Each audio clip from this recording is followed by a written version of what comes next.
2시간 전에 마감한 트레이더가 생생하게 전하는 글로벌 마켓 리뷰 델타1입니다.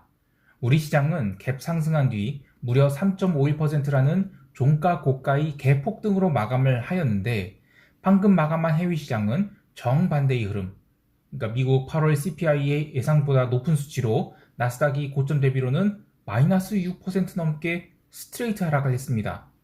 이제 시장에서는 9월 FOMC에서 금리 인상 100bp까지 한다, 이런 이야기까지 나오고 있는데, 시장에 대해서 흥분할 것이 없습니다. 우리 시장이 오른 것도 이유가 있는 것이고, 미국 증시가 하락한 것도 이유가 있는 것인데, 대응을 어떻게 할 것인가, 이게 중요한 겁니다. 자, 간단히 얘기하면 미국 시장이 하락은 크게 걱정할 일은 아니다 라고 말할 수 있습니다. 아니, 무슨 소리냐, 나스닥 마이너스 5% 넘게 밀렸는데 걱정할 일이 아니라니 하실 수 있지만, 이럴 때일수록 냉정함을 유지하면서 시장이 본질에 집중해야 합니다. 트레이더의 관점으로 해석하는 글로벌 마켓 리뷰, 먼저 아시아 세션부터 갑니다. 우리 시장은 옵션 만기를 마치고 긴 연휴를 보냈다가 12월물 선물이 근월물로서 첫 거래를 시작한 날이었는데, 전일 영상에서도 언급했듯이 두 가지 꼭지, 즉 첫 번째는 선물 베이시스의 정상화가 나오는지, 그리고 선물 매도 미결제 약정이 청산이 나온지, 이 두 가지가 관전 포인트였죠. 하지만 우리 시장은 두 가지 요소 중 하나만 충족시켰어요. 그러니까 선물 베이시스만 아주 강한 콘텐츠로 이론 베이시스를 상회하는 그런 정상화가 나왔고, 매도 미결제 약정 청산이 없었어요. 이렇게 되면 아직도 매도가 손절매를 안 했다는 얘기죠. 그래서 추격 매수가 상당히 부담스러워지는 그런 상황이 되었습니다. 결론을 말하자면 이 멤버십 게시판에서 감마 등급 회원분들과 소통할 때 이야기한 것처럼 만기일 이후의 가격을 반영하는 과정이 굉장히 거칠게 나오고 있어요. 그러면 추격 매수를 하기가 부담스럽습니다. 그래서 매수를 못했어요. 근데 방금 마감한 해외 시장이 당일 상승폭을 거의 다 반납하는 그런 급락으로 마감을 했죠. 자, 그러면 전일 매수를 안 한 게 전화위복이 된 것이라고 생각할 수 있지만, 트레이더의 관점에서는 전일 매수를 하지 못한 것을 잘했다고 칭찬할 일까지는 아니에요.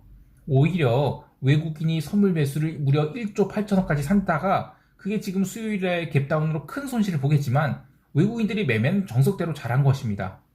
이 트레이더들은 이런 복불복 손실 회피에 대해서 잘된 일이라고 생각하면 안 돼요. 오히려 손실을 보는 게 당연한 일인 겁니다. 자, 다시 시황으로 돌아와서 외국인들은 개장과 함께 대량의 선물 매수를 하면서 저평가된 콜옵션을 롤링업하기 시작했어요. 개인들은 외곽의 풋옵션을 대량으로 매도하기 시작했는데요. 시장이 확실하게 위로 돌아섰다고 보고 305 이하의 풋옵션을 아주 그냥 닥치고 다 집중 매도를 했습니다. 저도 이 매매 전략이 풋 305 매도를 쌓는 것이었기 때문에 매도 타이밍을 계속 노리고 있었는데, 시장이 전혀 조정을 주지 않으면서 풋 매도를 할 기회를 잡지 못했습니다. 그러나 그렇다고 월물 첫 거래일에 극외 가격 풋옵션 매도를 대량으로 쌓을 생각은 없었는데요. 가장 큰 이유는 외가격 외가격 콜옵션이 저평가 현상이 남아 있었기 때문이죠. 오늘 지수가 무려 3.51% 상승을 하는 동안 외가격 풋옵션은 3분의 1 토막씩 나긴 했는데, CPI에 대한 반응이 좋게 나올 경우 지수는 추가 상승할 가능성이 커요. 그렇게 되면 저평가된 외가격 콜옵션이 급격히 살아나서 양옵션 외가격이 살아나는, 그러니까 환매이한 옵션 스파일이 나올 수 있었어요. 그런 양싸대기를 맞느니 차라리 그냥 보내주겠다라는 것이었습니다. 그러나 개인들은 시간이 갈수록 계속해서 풋옵션 매도를 누적했고, 외국인들은 선물 매수, 콜 매도, 풋 매수의 이 컨버전을 짜면서 이 개인이 거래 상대방이 더해줬어요. 근데 외국인들이 1조 8천억이라는 어마어마한 양의 선물을 매수하는데 미결제 약정은 하루에 2만 천 계약이 증가를 해버려요. 그러니까 지난 9월물에 들어온 선물 매도가 안 풀린 것을 떠나서 일단 시장이 올라온 것은 인정한 쪽도 있지만, 인정 못하겠다고 매도를 쌓은 쪽도 엄청났다, 이렇게 볼 수 있는 거예요. 그리고 의외로 개인이 선물 매도가 무려 6천억 가까이 잡힌 것도 특징입니다. 자, 이렇게만 보면 파생시장에서는 외국인이 선물 매수, 그리고 콜옵션 롤링업 및 컨버전 차익 거래로 상방을 쏜 것을 개인들이 선물에서는 숏, 옵션 시장에서는 롱으로 대응하면서 방향성을 애매하게 했다고 할 수 있으나, 그래도 기본적인 방향성은 강력한 롱 대응을 하였다, 이렇게 볼 수 있는 것 같아요.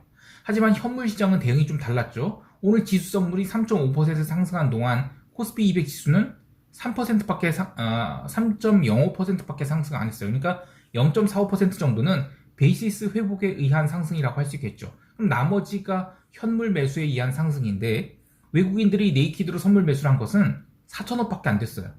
그것도 인덱스 종목을 골고루 매수했다기보다는 그동안에 이 숏이 많이 쌓여있던 것 종목 위주로 커버를 했죠. 물론 금융투자의 프로그램 매수 약 6,400억이 시장이 불쏘시개 역할을 한 것은 맞습니다. 근데 이것 또한 외국인이 선물 매수 1조 8천억에 비하면 프로그램 매수 6,400억은 굉장히 조금밖에 안 들어온 거예요. 자, 종합해보면 파생시장에서 외국인이 신규 선물 매수를 싼 건 맞으나 현물 시장에서는 생각보다 매수가 약했고 옵션 시장에서는 그나마 상방으로도 매도 엣지를 그리고 하방으로도 변동성 매수 엣지를 걸어놔서 지수의 일방적 상승이 이어지기를 기대하기보다는 상승의 이익을 차근차근 고정시키겠다 이런 의도가 보였어요. 그리고 오후 2시 20분부터는 외국인이 콜옵션 매도가 급격하게 늘어난 것도 같은 맥락이라고 볼 수 있겠습니다. 다만 이 모든 것이 미국 CPI 발표와 함께 망가지게 되었는데요. 외국인이라고 매번 시장을 맞추는 것이 아니죠. 자, 이들이 어떻게 대응할지 내일이 궁금해지는데요. 그것은 총평 때 이야기하기로 하고요. 이제 유럽 세션 넘어갈게요.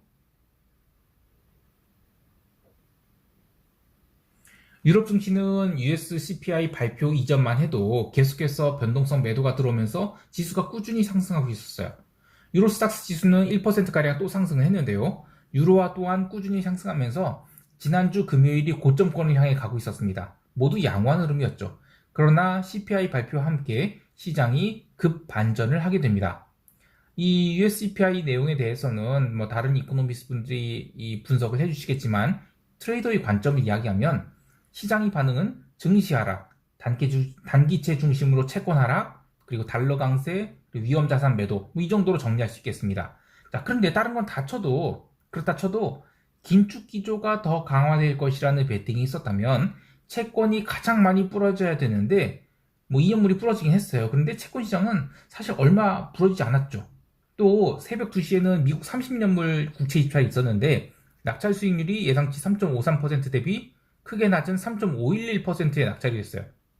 이거는 장기 채권이 하방 경직을 보여주는 증거라고 할 수 있겠는데 긴 그림으로 보면 단기물이야 어쩔 수 없이 인플레이션 때려잡기 위한 액션이 있을 수 있겠지만 장기물은 이 정도면 더 밀리기 부담스럽다고 판단하는 것 같아요. 이렇게 단기 채권이 박살나고 장기 채권이 버티는 이 수익률 역전이 강화되면 증시가 좋을 순 없죠. 근데 그래도 오늘 증시는 채권 시장에 비해서는 아주 과도하게 박살이 났다라고 봐야 됩니다. 전체 시장 반응의 강도를 따지면 이 증시가 가장 많이 망가지고 통화시장 중에서 원자재 통화 그리고 두 번째로 망가졌죠. 그리고 채권 시장은 단기물만 망가지고 장기물은 지표에 잠깐만 반응하고 거의 안 망가졌어요. 자, 그래서 이걸 갖고 어디서는 CPI가 후행 지표니까 선행 지표를 봐야 된다. 이렇게 정신승리를 요구하는 사람도 있지만 사실 시장의 본질은 이거라고 봐요. 누가 김치국 먼저 마시래? 예. 지난주를 포함해서 이번 주 그리고 오늘까지도 미국 지수 선물은 본장 개장 전 유럽 세션에서 이미 오른 상태로 출발을 합니다. 그리고 또 본장 개장 후에 추가 상승이 나와요. 이렇게 갭으로 계속 오르다 보니까 숏 커버가 숏 커버를 불러왔고 오늘 CPI 발표 이전에도 나스닥 선물은 계속 올라서 무려 1 플러스 1%를 기록하기까지 했어요. 이렇게 시장이 계속 김칫국을 마시고 있으니까 조금이라도 지표 미스가 나버리면 숏 커버 대신 그동안 막 위로 쳐지른 쪽에서 잽싸게 포지션을 걷어낼 수밖에 없어요. 즉 CPI 발표에 증시가 가장 많이 망가진 이유는 채권 시장이야 별로 반등한 게 없어요. 그래서 더 밀릴 것도 없었는데 증시는 계속 미리 올랐기 때문에 가장 많이 하락을 했다라고 할 수 있는 겁니다. 상품 시장에서는 기름이 장중 눌림을 계속 주었는데 그래도 저가를 찍고는 가장 강하게 반등을 해서 마감을 했어요. 자, 그런데 기름 시장에서는 오늘 아주 중요한 뉴스가 있었습니다. 이 블룸버그발 보도에 의하면 미국이 배럴당 80달러 수준이 유가에서는 전략 비중률을 재축적하기 시작할 수 있다 이런 얘기가 나왔어요. 근데 이거는 기름 시장이 하방 경직을 담보한 아주 중요한 이슈가 됩니다. 자, 이제 미국 세션으로 넘어갈게요. 증시가 워낙 충격을 받아서 CPI 이야기를 계속할 수밖에 없는데요. CPI 발표와 함께 나스닥 선물 그리고 미국 지수 선물 자유한 낙하를 하면서 마이너스 2%를 넘어서 본장 개장 때는 나스닥 선물이 마이너스 2.9%에서 출발하게 돼요. 자, 그런데 이때 변동성 선물의 흐름을 보면 생각보다 변동성 상승이 약했어요. 그래서 이거는 그냥 저는 일시적인 눌림이라고 봤고요. 개장 후에는 최소한 30분에서 1시간 동안은 제법 센 반등이 나올 것으로 판단을 했는데, 이 변동성 상승이 약했던 이유는 전일 기억나시죠? 지수가 계속 올라간데도 변동성이 계속 떠서 플러스가 나왔다. 이렇게 변동성 매수가 자꾸 들어오니까 오늘 이벤트가 발생하자 변동성 매수자들이 이익 실현이 나왔어요. 그래서 변동성 상승을 제한했다라고 보고 있습니다. 또 이렇게 미국만 지수 선물이 급락해서 출발했지, 유럽은 상승폭을 반납하고 그냥 마이너스 1%대에서 움직이고 있었어요. 이렇게 되면 미국의 갭다운 출발은 시장 심도의 부족으로 인한 하락이다. 그러니까 뭐 적극적인 매수세가 없어서 손절매가 더 많으니까 그렇게 갭다운이 나온 거다. 이렇게 볼 수 있다고 봐요. 그래서 실제로 개장과 함께 지수 반등이 시작되면서 나스닥 선물은 처음에는 올랐습니다. 그런데 안타깝게도 5분을 오르지는 못해요. 그래서 결국에는 현물 매도가 압도를 했죠. 그래서 지수 상승을 압박했고, 변동성 매수자들은 또 이익 실현하면서 지수의 급락을 막았어요. 그런데 이 균형점을 현물 매도가 계속 이렇게 누르면서 이 시장이 조심스럽게 하락으로 진행됩니다. 그렇게 개장 초 1시간 동안은 시장이 추가 하락이 얼마 되진 않았습니다. 그리고 반등도 나오지 않아서 그냥 변동성 고점을 확인하러 가겠다, 이 정도만 볼 수 있었는데, 그러다가 11시 36분에 시장이 매도를 이겨내지 못하고 점진적 레벨 다운을 해요. 그리고 이 구간에서 유럽 증시도 함께 밀리게 되는데, 그래서 변동성이 터졌냐? 그렇지 않았다는 것입니다. 게다가 유럽 마감 이후에는 지수가 아주 조심스럽게나마 반등을 시도해요. 그리고 S&P 지수도 4천선을 중심으로 더 이상 밀리지 않으면서 조심스럽게 반등이 나와서 새벽 2시 30분까지는 아주 의미 있는 반등이 나오게 되죠. 자, 그런데 이때도 반등이 정말 약했어요. 물론 첫 반등은 조심스럽게 나온 게 맞아요. 그리고 두 번째 반등부터 뭐 가속도가 붙는 게 정상인데, 그래서 기다릴만 했죠. 근데 아쉽게도 새벽 3시 20분 이후에 변동성 매도자들이 그 물량이 모두 소화된 건지 그다음부터 변동성이 아주 급격하게 튑니다. 그래서 새벽 2시 20분부터 새벽 4시 45분까지는 사실은 이 변동성 매도자들이 손절매, 이걸로 시장이 급락이 나왔다, 이렇게 볼 수 있어요. 자, 미국 시장이 타임라인을 분할해서 다시 설명드릴게요. CPI 쇼크로 갭다운이 나온 상황에서, 이거는 개장 전이죠. 그래서 개장하고 나서 1시간 시장이 버텼는데 11시 30분부터 0시 30분까지 유럽 마감까지는 버티지 못하고 1차로 레벨 다운, 그리고 한참 변동성 죽였다가 다시 변동성 매도자들이 손절매를 하는 새벽 3시 20분부터 사실상 종가까지 이렇게 2차로 레벨 다운이 나오면서 지난주의 상승을 하루 만에 다 KO를 시켰죠. 자, 그런데 지수가 마이너스 4% 가까이 하락을 하는데 변동성이 27포인트밖에 안 됐다는 거는, 튀었다는 게 27포인트예요. 그럼 이거는 지금 이 변동성이 굉장히 지나치게 낮다라고 해석할 수도 있지만, 반대로 지난주의 상승이 과했던 것이고 옵션 만기를 지금 한 주 앞둔 상황이죠, 미국이. 그래서 시장이 속도 조절하기 위해서 지수를 내린 정도다, 이렇게 볼 수도 있어요. 현재의 변동성 수준은 지난 8월 마지막 주에 튀었던 구간이 고점이에요. 자, 여기서 시장이 더 내려간다면 시장은 지옥이 문을 열게 되겠죠. 근데 냉정히 살펴보면 지옥 문을 열고 갈 게 뭐가 있나요? 딱히 보이질 않습니다. 다만 이제 주요 이평선들을 모조리 깨고 내려갔기 때문에 저들을 극복한 데는 절대적인 시간이 필요하겠죠. 물론 시장이 상승을 이끌 촉매가 보이지 않기는 합니다. 근데 미국 옵션 만기까지는 아시아 시장과 유럽 시장이 버티기만 한다면 주요 이평선까지 반등과 조정을 거듭하는 그런 무의미한 등락장이 있을 것이지, 여기서 추가로 하락이 나온다라고 보기는 어려워 보입니다. 개별 종목을 살펴보기에는 모두 충격적인 하락이 나왔죠. 그래서 의미가 없습니다. S&P 500개 종목들은 거의 다 밀렸으니까요. 근데 이 메타 플랫폼스랑 엔비디아가 신저가를 찍은 게 조금 불편하게 다가옵니다. 이들 종목은 그동안에 숏이 가득했어요. 그래서 이 커버가 나온다면 굉장히 크게 튈 수 있는 종목이었는데 다시 숏을 제대로 쳐맞았죠. 또 반도체 주식들이 죄다 쳐맞으면서 인텔 같은 종목도 신저가를 찍었어요. 근데 애플이나 아마존은 인덱스 매도가 나오면서 밀린 것이지 해당 종목에 대한 매도가 있었다, 이렇게 보진 않아요. 심지어 기름 주식 같은 경우에는 마이너스 1% 수준밖에 안 밀렸죠. 그러니까 그동안 기대가 컸던 종목들 위주로 밀린 것이지 뭐 새로운 이슈가 나타나서 개별 종목에 리스크가 있어서 시장이 밀렸다. 이렇게 보진 않습니다. 자, 이제 시장 총평하면서 대응 전략 이야기할게요. 우리 시장은 310선 부근에서 갭다운 출발할 가능성이 높습니다. 근데 그렇게 뭐 마이너스 3% 넘는 갭다운이 나왔을 때 이게 리스크를 전부 반영한 출발이다라고 하면 전일 롱을 잡지 못한 것은 뭐 감사하게 생각하면서 뭐 시가선부터 매수를 확 들어가야죠. 그런데 몇 가지 우려되는 부분이 있습니다. 이 전일 글로벌 시장의 변동성 상승이 아주 고르게 있었죠. 그리고 반도체 주식의 약세는 우리 시장에도 직격탄을 날릴 가능성이 있고요. 또 전일 풋옵션을 대량 매도한 개인들이 이 엄청난 갭다운에 패닉을 보이면서 무질서한 환매를 날릴 수 있기도 해요. 이때 풋옵션 변동성이 살아날 수 있는데 그래서 이 위기만 잘 넘기면 그래도 시장은 다시 안정적인 상승 궤도에 올라왔을 수 있다. 이렇게 보고 있어요.